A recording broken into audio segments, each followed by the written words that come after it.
সালটা 1999, সবে 18তে পা দিয়েছি। মনে মনে অনেক স্বপ্ন সাজাতে শুরু করেছি। প্রজাপতির মতো নানান রঙের ডানা নিয়ে ভেসে বেড়াবো, নিজেকে সাজাবো, আরও কত না স্বপ্ন। হঠাৎ স্বপ্ন থেকে জেগে দেখি আমার সামনে আমার বাস্তব দাঁড়িয়ে আছি।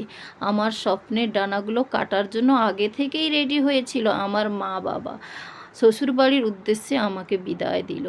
তারপর কোল জুড়ে এলো আমার খোকন সোনা। ভাবলাম খোকন বড় হোক, তারপর নিজেকে সাজিয়ে নেব।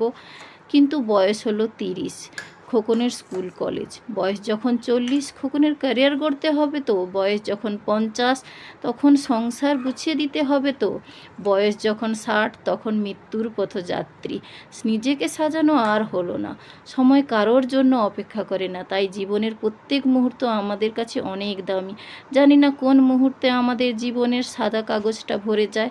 বন্ধুরা, ভালো লাগলে লাইক, কমেন্ট আর সাবস্ক্রাইব করে